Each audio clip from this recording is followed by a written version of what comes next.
தமிழ் பால் பசுனை ஒரே ஒரு ஸ்பூன் போதும், வீடே மணமணக்கும். வேலை இல்லாம சும்மா தானே இருக்கீங்க, இதை படிச்சு பிராக்டிஸ் பண்ணுங்க. சபையில பேசணும்ல.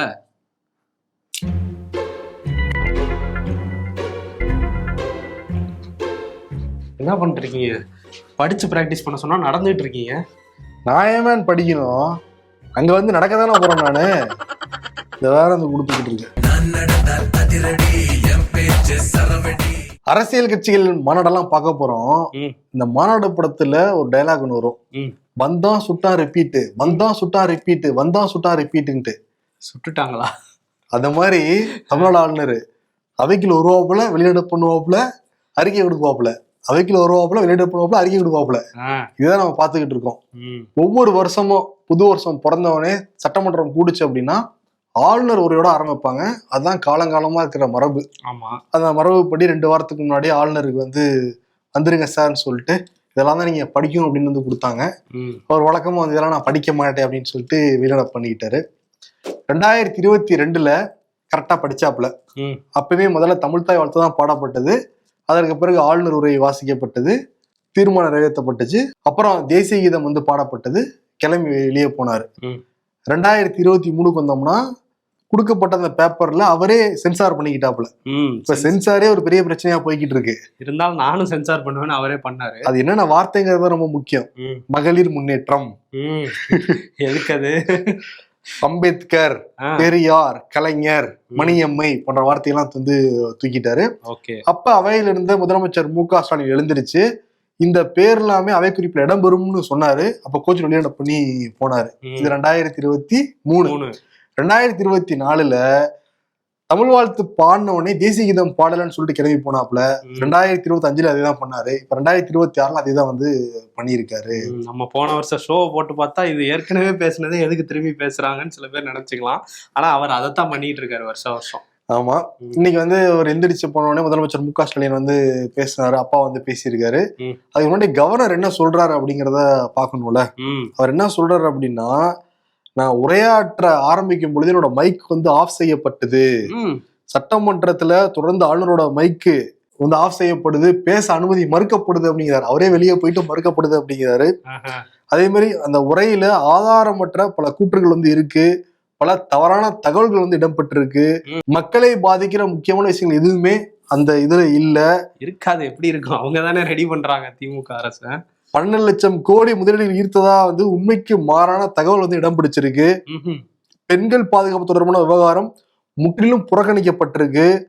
போக்சோ பாலியல் வன்கொடுமை வழக்குல 55% அதிகமாயிருக்கு. தமிழ்நாட்டுல பெண்களுக்கு எதிரான பாலியல் தொல்லை சம்பவம் 33% வந்து அதிகமாயிருக்கு.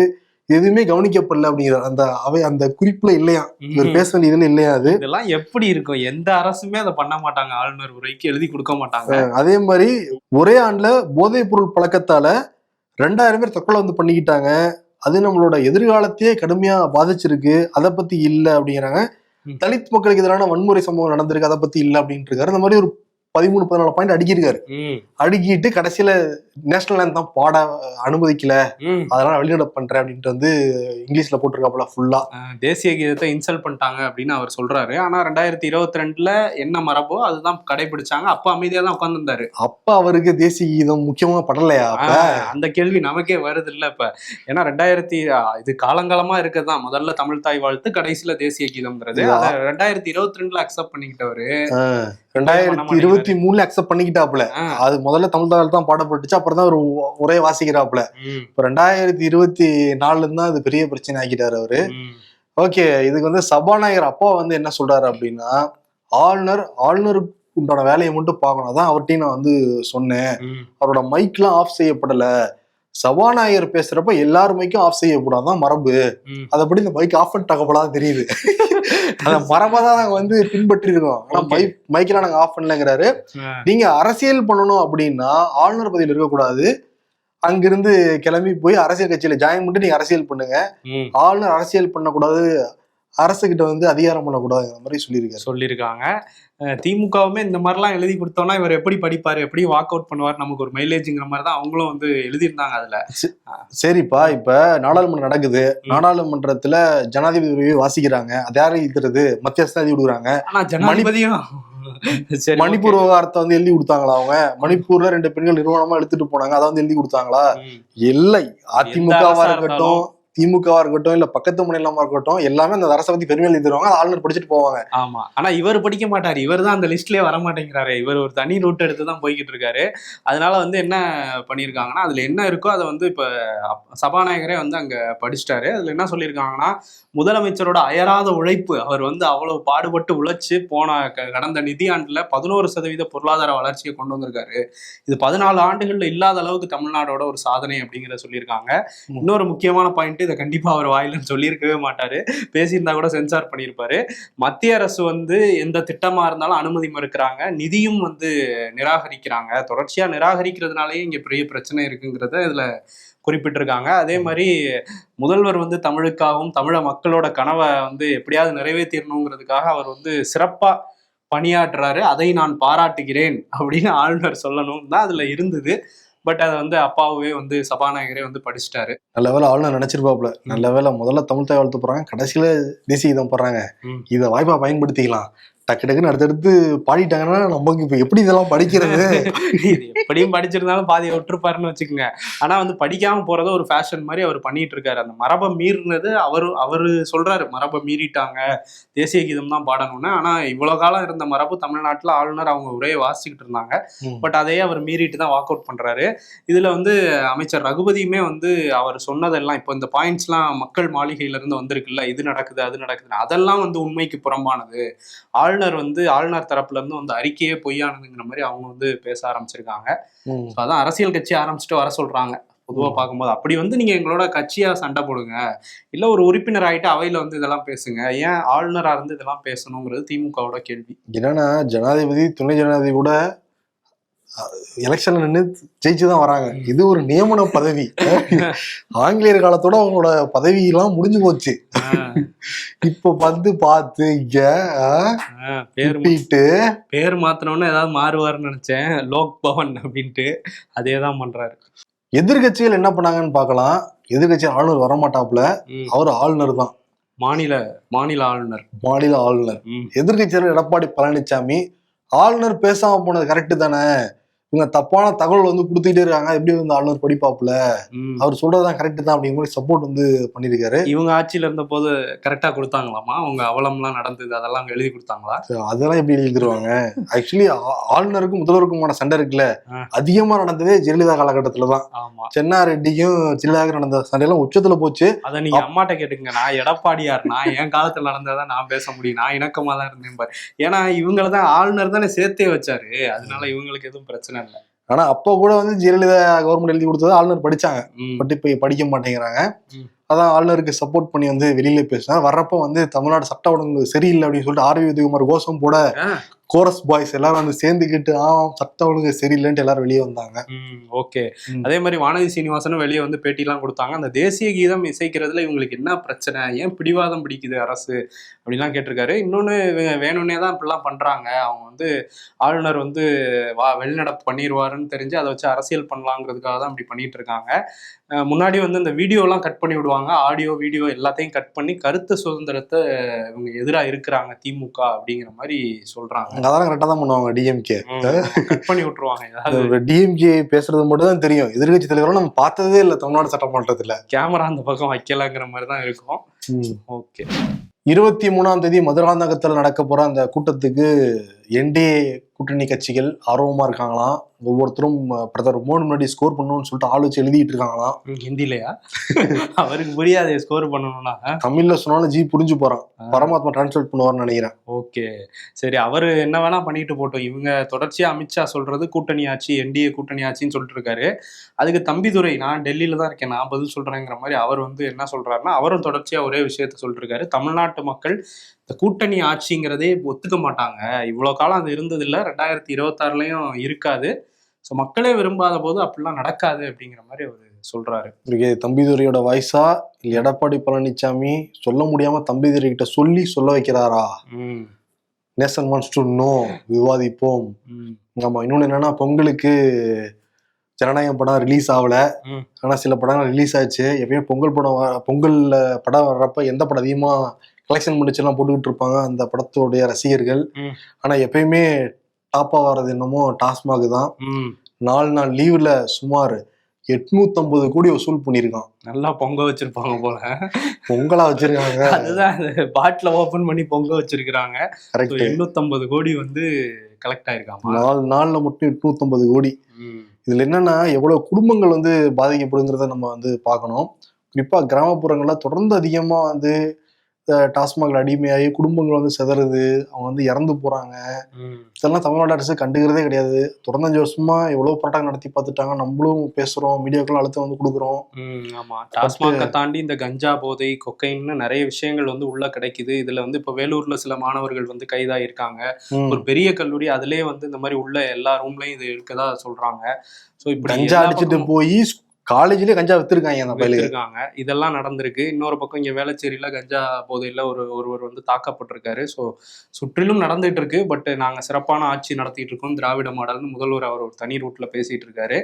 சரி, அதே மாதிரி போராட்டங்கள் அரசு ஊழியர்கள் அந்த இதுல ஆளுநர் இதுல என்ன சொல்லியிருந்தாங்கன்னா, உரையிலேயே அரசு ஊழியர்களுக்கு எப்பயும் பாதுகாப்பு தர ஒரு அரசு அப்படின்லாம் குறிப்பிட்டிருந்தாங்க. பட் இங்க பகுதி நேர ஆசிரியர்கள், இடைநிலை ஆசிரியர்கள்லாம் சம வேலைக்கு சம ஊதியம்னு அவங்க தொடர்ச்சியா போராடிட்டு இருக்காங்க. அதுல அந்த பகுதி நேர ஆசிரியர்ல ஒருத்தர் கண்ணன்கிற ஒரு விஷம் குடிச்சு இறந்து போற அளவுக்கெல்லாம் வந்தது. அதுக்கு காவல்துறையில வேற காரணங்கள் இதுக்கும் அதுக்கும் சம்பந்தம் இல்லைன்னா சொன்னா கூட பெரிய பிரச்சனைகள் ஆசிரியரை சுத்தி இருந்துகிட்டே தான் இருக்கு. இப்ப இடைநிலை ஆசிரியர்கள் 25 நாட்களா தொடர்ச்சியா போராட்டம் நடத்துறாங்க. ஒரு சிலம்பெல்லாம் ஏந்தி கையில வந்து எங்களுக்கு நீதி வேணும் அப்படின்னு சொல்லி நீங்க சொன்னதானே கேட்கிறோம் அப்படிங்கிறது தொடர்ச்சியான போராட்டமா இருக்கு. பட் அரசு அவங்க பக்கம் திரும்பவே இல்லை. கரூர் கூட்ட நெரிசல்ல 41 பேர் உயிரிழந்து போனாங்க. அந்த வழக்கு சிபிஐ விசாரணை பண்ணிக்கிட்டு இருக்காங்க. சிபிஐல 300க்கும் மேற்பட்ட நபர்கள் விசாரிக்கப்பட்டிருக்காங்க. ஜனவரி 12ஆம் தேதி தாவேகா தலைவர் விஜய் விசாரிச்சாங்க. பொங்கல் முடிஞ்சு வரோம்னு சொல்லியிருந்தாங்க. பொங்கல் முடிஞ்சு இப்ப நேற்று விசாரணைக்கு போயிருந்தாரு விஜய். 11 மணிலிருந்து ஒரு 5 மணி வரைக்கும் விசாரணை வந்து நடைபெற்று இருக்கு. அதுல 1 மணி நேரம் லஞ்ச் பிரேக் வேற. இந்த முறை என்ன பண்ணிருக்காங்கன்னா, விஜய் வந்து அந்த காட்சி எல்லாமே போட்டு காமிச்சிட்டு விளக்கம் வந்து கேட்டுறாங்கன்னா சிபிஐ அதிகாரிகள், பாருங்க நீங்களே தான் வாட்டர் பாட்டில் தூக்கி வந்து போடுறீங்க, இவ்வளவு கூட்ட நெரிசல்ல நீங்களே தான் வந்து நின்றுகிட்டு இருக்கீங்க அப்படிலாம் நிறைய கேள்வி வந்து கேட்கப்பட்டதா தகவல். விஜயும் வந்து பதிலாம் சொல்லியிருக்காரு.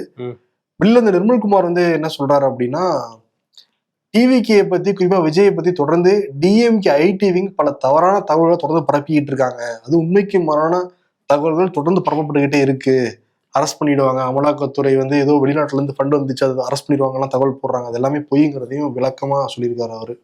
ஆமா, அதனாலதான் வந்து அவர் நேத்து அங்க இருந்து சிபிஐ அலுவலகத்துல இருந்து வெளியே வந்து கை காமிச்சிட்டு போனாரு. அதனாலதான் இறங்கி வந்து போன தடவை இறங்கல, இந்த தடவை வந்து எந்த பிரச்சனையும் இல்லை, நாங்க வந்து சமாளிப்போம் இதுங்கிறது காட்டுறதுக்காக தான் வெளியே கை காமிச்சாரு அப்படின்னு அவர் கட்சிக்காரங்க சொல்றாங்க.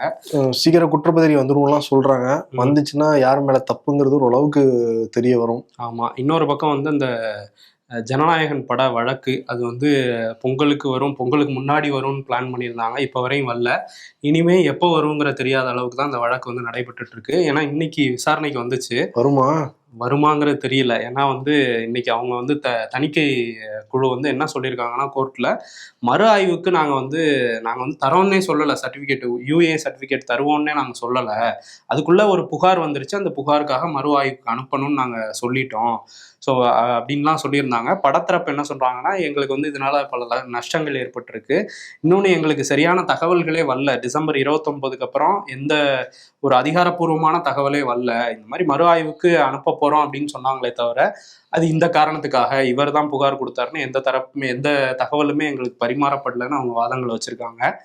இதெல்லாம் கேட்டுக்கிட்டு தணிக்கை குழு என்ன வாதம் வச்சுருக்காங்கன்னா, ஒரு 20 நாள் ஆகும், அந்த மறு ஆய்வு குழு அமைக்கவே 20 நாட்கள் ஆகும் அப்படின்லாம் சொல்லியிருக்காங்க. ஸோ அந்த வாதம் வந்து போய்கிட்டு இருக்குது கோர்ட்டில். எனக்கு தெரிஞ்சு 20 நாள் ஆகும்னா அதுக்கப்புறம் பார்த்து அவங்க சர்டிஃபிகேட் கொடுத்து எலெக்ஷன் வேற வந்துருங்கிறதுனால அந்த மாடல் கோட் ஆஃப் கண்டக்ட்லாம் வந்துட்டா விஜய் வந்து ஒரு அரசியல்வாதியா வேற மாறிட்டாரு. ஆமா, எலெக்ஷன் நிக்கிறவங்க படத்துல ரிலீஸ் பண்ண முடியாது, உண்மை அதுதான். அப்புறம் வந்து எலெக்ஷன் முடிஞ்சுதான் வரும் போல தெரியுது. ஏன்னா அந்த ரிவைசிங் கமிட்டியில 9 பேர் இருப்பாங்க.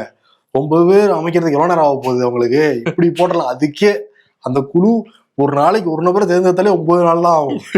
20 நாள் போடுறாங்க அப்படின்னா இப்போ யூகிக்க முடியுது அந்த படம் வந்து எலெக்ஷன் முன்னாடி வந்துடக்கூடாதுங்கிறதுல சில பேர் ஏதோ பிளான் பண்றாங்க அப்படின்னு.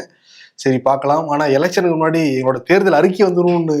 அது தேர்தலுக்கு முன்னாடி வந்து தானே ஆகணும். அதையும் தேர்தலுக்கு அப்புறம் பார்த்துக்கோன்னு விட்டுட்டாங்கன்னா, ஸோ தேர்தல் அறிக்கை சிறப்பாக இருக்கும் அப்படின்லாம் பேசிக்கிறாங்க. கொள்கை பரப்பு பொதுச் செயலாளர் அருண்ராஜ் அவர் தலைமையில தான் ஒரு கமிட்டியை போட்டு அவங்க வேலையை ஆரம்பிச்சிருக்காங்க. இன்னைக்கு மீட்டிங்லாம் போட்டிருக்காங்க. அப்போ என்ன எடுத்துட்டு வர போறாங்க, எப்படி எடுத்துட்டு வர போறாங்க. ஆனா பாரு, விஜய் நடிச்ச முக்கியமான படம் ஜனநாயகம், அதே ரிலீஸ் பண்ண முடியல. அதுக்கே குரல் தர மாட்டேங்கிறாரு பத்தியா. வேற எதுவும் குரல் தருவாங்கிறாங்க. இப்ப விஜய் ரசிகர்கள் கேள்வி கேட்க ஆரம்பிச்சிட்டாங்க. ஆமா, எந்த பத்தியும் அவர் பேசாம இருக்காரு. அநீதிக்கு எதிராக மௌனம் காக்குற எந்த நாடுமே முன்னேறாது அப்படின்னு சொல்லிட்டு எதிர்கட்சி தலைவர் ராகுல் காந்தி பேசியிருக்காரு. அவர் என்ன சொல்றாரு அப்படின்னா, எம் லீலாவதி இவங்க வந்து இலக்கியவாதி, இலக்கிய விருது விழாவில தான் பேசினாரு. அவங்க 98 வயசு இருந்தா கூட காலையில 3 மணிக்கு எழுந்திரிச்சு புத்தகம் வந்து படிப்பாங்க, நிறைய எழுதுவாங்க. கருத்து சுதந்திரத்துக்கு ஆதரவா தொடர்ந்து குரல் கொடுத்தவங்க லீலாவதி அப்படின்னு சொன்னவரு. அநீதிக்கு எதிராக குரல் கொடுக்காத எந்த நாடுமே முன்னேறாது அப்படின்ட்டு இருக்காரு. அநேகமா இந்தியாவை தான் சொல்றாரு நினைக்கிறேன் அவரு. நான் அநீதிக்கு எதிராக தொடர்ந்து குரல் கொடுத்துக்கிட்டு இருக்கேன், கருத்தை யாரும் வலுப்படுத்த மாட்டேங்கிறாங்க, அப்புறம் எப்படி இந்த நாடு முன்னேறும்? இப்ப வந்து பிஜேபி இந்தியாவை தான் சொல்றாரு அப்படின்னு சொல்ல முடியாது. ஏன்னா நம்ம தான் அநீதிக்கு எதிராக தானே குரல் கொடுத்துக்கிட்டு இருக்கோம் அப்படிங்கிற மாதிரிதான் அவங்க போவாங்க. பட் அவங்க இன்னொரு பக்கம் வந்து குரல் கொடுத்துக்கிட்டு இருந்தாங்க. இன்னைக்கு டெல்லியில ஒரே குரலா தான் இருந்தது. என்னன்னா, நிதின் நபின் அவர் வந்து ஏற்கனவே செயல் தலைவரா போட்டிருந்தாங்க. இப்ப அவரை வந்து தலைவராக்கிட்டாங்க. அது என்னன்னா, ஜனநாயக உள்ள கட்சி தான். அதுல ஜனநாயகன் மோடியும் வந்து இன்னைக்கு வந்திருந்தாரு. அவர் போட்டியில கலந்துக்கிறாரா? போட்டியில அவர் எப்படி கலந்துக்குவாரு? அவர் கலந்துக்கல. யாருமே போட்டியில இல்ல. அதுதான் ஜனநாயகம். உண்மையான ஜனநாயகம் அப்படித்தானே இருக்கும். அதனால வந்து யாருமே இல்லைங்கிறதுனால இவருக்கே வந்து அந்த இதை கொடுத்துடுறோம். அதை நோக்கிதான் போயிட்டு இருக்காங்க அவங்களுமே. பிஜேபி எங்க தேர்தல் மாதிரிதான் தேர்தல் ஆணையம் தேர்தல் நடத்தணும்னு ஒரு வேளை சொல்றாங்களா, சிம்பாலிக்கான்னு தெரியல. ஆனா வந்து இப்ப என்ன நடந்திருக்கு அப்படின்னா, அங்க வந்து அவரை செலக்ட் பண்ணியிருக்காங்க. இவர் யாரு அப்படின்னா நிதின் நபின். நம்ம முன்னாடியே கமெண்ட் சொல்லலாம் பேசியிருக்கோம். அவரோட அப்பா வந்து பீகார்ல ஒரு மூத்த பாஜக தலைவர், எம்எல்ஏவா இருந்தவர் நபீன் கிஷோர். ஸோ ஒரு வாரிசு அரசியல்வாதியை தேசிய தலைவராகிற அளவுக்கு வந்து வந்துட்டாங்க. இதெல்லாம் மோடிக்கு தெரியுமாங்கிறதும் தெரியல. இதுல வந்து எங்க போனாலும் வாரிசு அரசியல் பத்தி தான் பேசுவாரு பிரதமர் மோடி கோமா. பட் இவர் எப்படி ஏத்துக்கிட்டாருன்னு தெரியல நிதின் நபின். அந்த ஹிஸ்டரியை மறைச்சிட்டாங்கன்னு நினைக்கிறேன். பரமாத்மா கூட சொல்லாம போயிடுச்சு பத்தியா மோடி கிட்ட சொல்லாம விட்டாங்க. ஆனா இன்னொருத்தர் வந்து ஒரு விஷயத்த சொல்லியிருக்காரு. யாருன்னா டிடிவி வந்து வாழ்த்து போட்டிருக்காரு. மக்கள் பணி தேசப்பணி சிறக்க நிதின் நவீனுக்கு வாழ்த்துக்கள்னு கூட்டணியை கிட்டத்தட்ட உறுதி பண்ற மாதிரி ஒரு ட்வீட்டை போட்டு. ஓகே, 23 மெடல பார்க்க தானே போறோம். சரி, இன்னொருத்தர் வந்து சின்ன பிள்ளை விளையாட்டை தொடர்ந்து விளையாடிக்கிட்டு இருக்காப்புல ட்ரம்ப். இப்ப பிளாக் எல்லாம் போட்டாப்புல கிரீன்லாண்டுக்கு மேல. கிரீன்லாண்டுக்கு மேல போட்டாலும் பரவாயில்ல, கனடாவுக்கு மேல யூஎஸ் கொடி தான் பறந்துகிட்டு இருக்கு. இப்ப கணையமா இந்த பக்கம் யூஎஸ், அங்க கிரீன்லாந்து, நடுவுல கனடா மாட்டிக்கிச்சுல, வந்து சேர்ந்துருன்ற ஒரு போல இருக்கு. தெரியுது கிரீன்லாந்து செக்குக்கு அப்புறம் அடுத்த கனடா தான் தெரியுது. அதுதான் அவரோட பிளானா இருக்கு. இதுல காசால நான் அமைதியை ஏற்படுத்துறேன் அப்படின்னு சொல்லிட்டு அவர் வந்து ஒரு அமைதி வாரியம்னு ஒண்ணு அமைச்சு அதுல வந்து அவரே தலைவரா வேற இருக்கிறாரு. அதான் எனக்கு அமைதிக்கு சம்மந்தமே இல்லை பாருங்க அப்படின்னு சவாலாம் விட்டாரு. அவரு நார்வேக்கு கடிதம்லாம் எழுதினாருலாம் சொல்லிட்டு இருந்தாங்க. இப்ப பார்த்தா நான் அமைதியை ஏற்படுத்தியே தீர்வேன் காசாலன்னு. எனக்கு தெரிஞ்சு காசாவையும் கேப்சர் பண்ண முடிவு பண்ணிட்டாரு போல. ஸோ அதனால ஒரு அமைதி வாரியம்னு ஒரு கமிட்டி போட்டு அதுல நீங்களும் வரணும், பிரதமர் மோடி வந்தா நல்லா இருக்கும், அதே மாதிரி புத்தின் வரலாம், யார் யார் விருப்பம் இருக்கோ பிரான்ஸ் எல்லாரும் வாங்க அப்படிங்கிற மாதிரி சொல்றாரு. ஆனா அதுக்கப்புறம் என்ன சொல்றாருன்னா, ஒருவேளை இமானுவல் மேக்ரான் பிரான்ஸோட அதிபர் வந்து இதுக்கு வரமாட்டேன் அப்படின்னு சொல்ல வாய்ப்பு இருக்கு அப்படின்னு சொல்லிக்கிறாங்க. ஒருவேளை சொன்னார்னா அங்கிருந்து வர மதுபானங்கள் அமெரிக்காவில் இறக்குமதி பண்ணும்போது 200% டேரிஃப் போட்டுருவேன் அப்படின்னு சொன்னா அவர் வந்துட்டு போறாரு அப்படின்னு வந்து அதுக்கும் ஒரு பிளான் வச்சிருக்காரு. ஸோ இது இமானுவல் மேக்ரானுக்கு மட்டும் நம்ம எடுத்துக்க முடியாது. யார் யார் வரலன்னு சொல்றாங்களோ எல்லார் மேலேயும் ஒரு டேரிஃபை போட்டு விட்டுருவாரு போல. இன்னைக்கு உலகத்தில் இருக்கிற பல ஷேர் மார்க்கெட்டுமே இறங்கிதான் இருக்கு. அதை பத்தி டீட்டெயிலாக நாகப்பன் சார் ஐபிஎஸ் ஃபினான்ஸ்ல வேற சொல்லியிருக்காரு.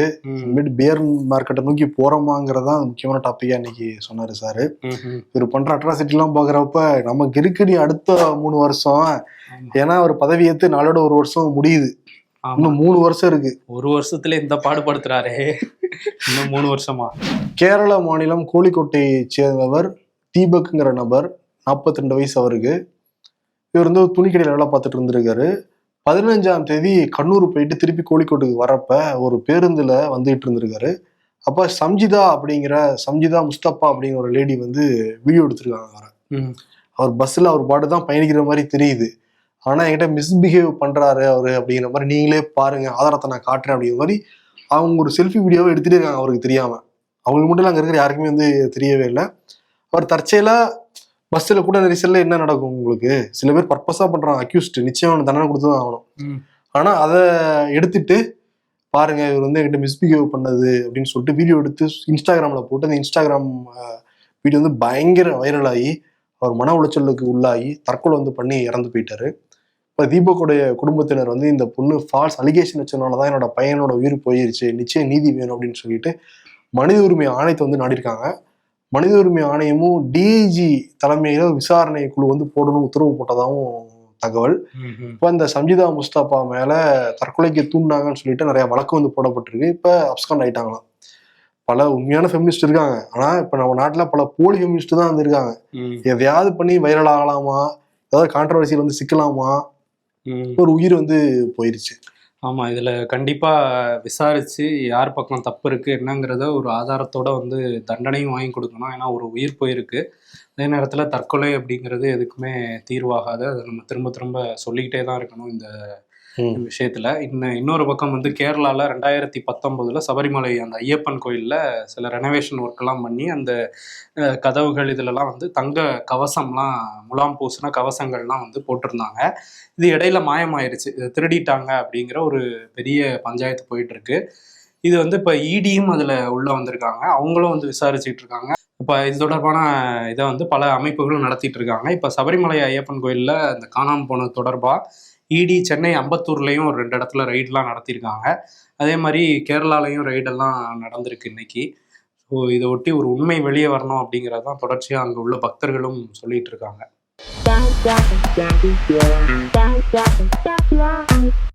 கரண்ட்டும் இல்ல, பெட்ஷீட்டை போத்துனா அதுக்குள்ள வந்து கிடைக்குது.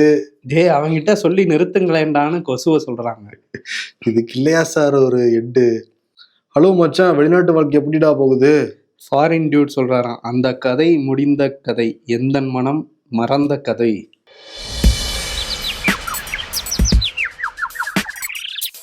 தேர்தல் வாக்குறுதிகள்: நாங்கள் ஆட்சிக்கு வந்தால் பொங்கல் பண்டிகை போல இட்லி தோசை உப்புமாவுக்கு பண்டிகை கொண்டாடி விடுமுறை அளிப்போம்.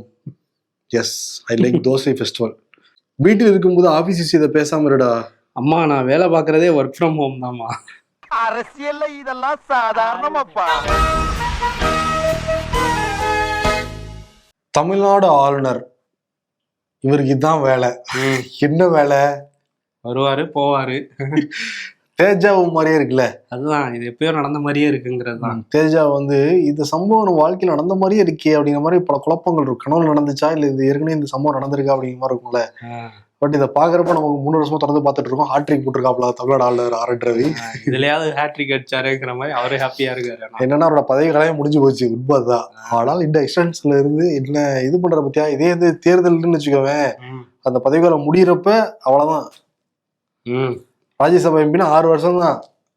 இது அப்படி இல்ல, சும்மா போட்டுக்கலாங்கிற மாதிரி தான் இவருக்கு வர வச்சிருக்காங்க. ஏதோ கட்சி தலைவர் பதவி மாதிரி எக்ஸ்டெண்ட் பண்ணி அவரையும் கொண்டு போயிட்டு இருக்காங்க.